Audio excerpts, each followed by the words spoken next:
Hello friends, kitchen આર્ટમાં આપનું સ્વાગત છે। શું ફ્રેન્ડ્સ, તમે જાણો છો શિયાળામાં સુપરફૂડ કોને કહેવામાં આવે છે? હા ફ્રેન્ડ્સ, તમે સાચા છો। આમળાને જ શિયાળાનું સુપરફૂડ કહેવામાં આવે છે। આ સુપરફૂડમાંથી આજે આપણે આમળા કેન્ડી બનાવીશું। એટલી ચટપટી અને ટેસ્ટી બનશે કે બનતા જ ચટ થઈ જશે। અને શિયાળામાં જો હેલ્ધી રહેવું હોય તો આપણે આમળાને કોઈપણ રીતે સેવન કરવું જ જોઈએ। તો ફક્ત એક કેન્ડી દરરોજ તમે લેશો તો તમારી હેલ્થ પણ શિયાળામાં ખૂબ જ સારી રહેશે। આમળાને સૌથી શક્તિશાળી ફળોમાંનું એક માનવામાં આવે છે। વળી આમળા પોષક તત્વનું પાવર હાઉસ છે। વળી આમળા લોહી માટે, ત્વચા માટે, વાળ માટે પણ ખૂબ જ લાભદાયક છે। તો આજે આપણે આમળા કેન્ડી બનાવતા શીખીશું। રેસીપી સારી લાગે તો લાઈક અને શેર જરૂરથી કરજો। અને જો તમે મારી ચેનલ ઉપર નવા હોય અને મારી ચેનલને હજુ સબસ્ક્રાઈબ ન કરેલ હોય તો સબસ્ક્રાઈબ કરી બાજુનું બેલ બટન દબાવવાનું ભૂલશો નહીં, જેથી કરીને તમને મારા નવા વિડીયોનું નોટિફિકેશન મળતું રહે। આમળા કેન્ડી બનાવવા માટે સૌપ્રથમ આપણે 500 ગ્રામ જેટલા આમળા લેશું અને ગેસની ફ્લેમ ચાલુ કરી સ્ટીમરમાં પાણી મૂકી પાણી ગરમ થાય એટલે કાણાવાળી પ્લેટમાં આમળાને આ રીતે સેટ કરી દેશું અને 10 મિનિટ તેને હાઈ ફ્લેમ ઉપર થવા દેશું।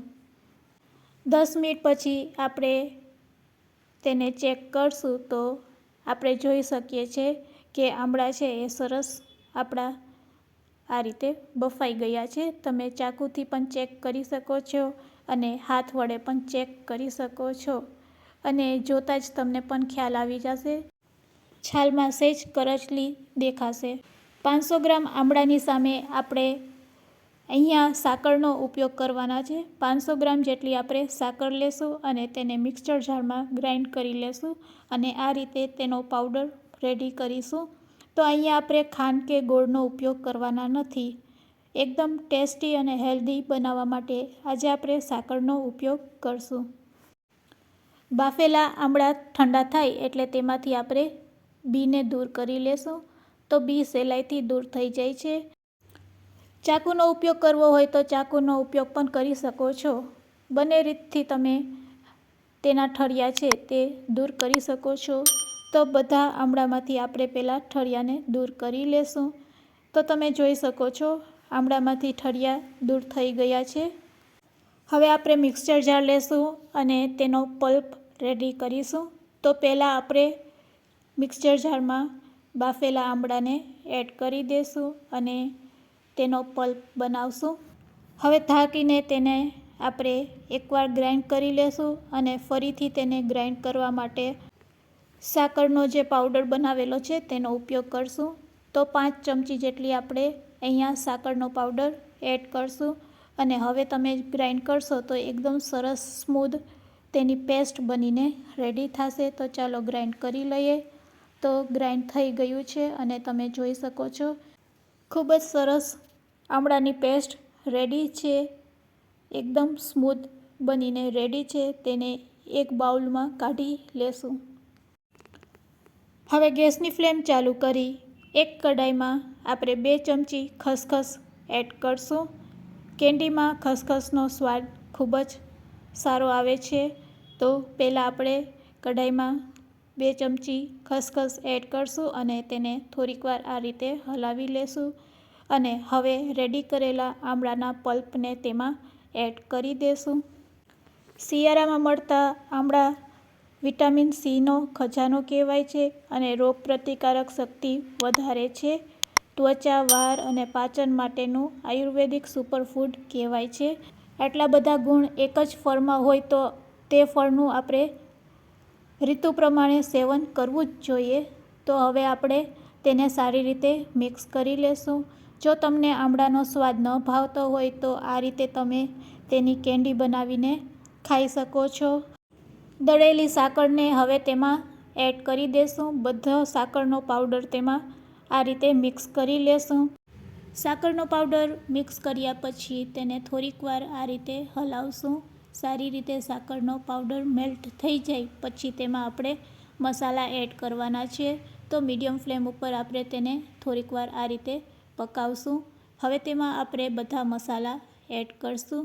તો સૌપ્રથમ આપણે 1 ચમચી જેટલો સંચર પાવડર એડ કરશું, મરી પાવડર 1 ચમચી, સાથે સૂંઠનો પાવડર 1 ચમચી, 2 ચમચી જીરું પાવડર અને 1 ચમચી આમચૂર પાવડર અથવા તો ચાટ મસાલો ગમે તે એક વસ્તુ એડ કરી શકો છો. સ્વાદ અનુસાર મીઠું થોડુંક નાખી દેશું. હવે બધા મસાલાને આ રીતે સારી રીતે મિક્સ કરી લેશું. જેમ જેમ તમે મીડિયમ ફ્લેમ ઉપર તેને પકાવશો તેમ તે ઘટ થતું જશે. હવે આ સ્ટેજ ઉપર આપણે લીંબુનો રસ એડ કરશું. લીંબુનો રસ એડ કરવાથી ક્રિસ્ટલ પડતા નથી. તો બધી વસ્તુને મિક્સ કરીને જ્યાં સુધી તે ઘટ ન થાય ત્યાં સુધી તેને આ રીતે સતત હલાવતા રહેશું. તો હવે આપણું મિશ્ર છે એ ઘટ થઈ ગયું છે. જેમ જેમ તે ઘટ થતું જશે તેમ તે પેનને છોડતું જશે અને તમે તેની થિકનેસ પણ જોઈ શકો છો. બસ આ સ્ટેજ ઉપર આપણે થોડુંક ઘી એડ કરી દઈશું. ઘીથી સરસ શાઇનિંગ આવે છે. ગેસની ફ્લેમ બંધ કરી દઈશું. તો આપણું મિશ્ર રેડી છે. તેને હવે આપણે 3 ભાગમાં ડિવાઈડ કરી લેશું.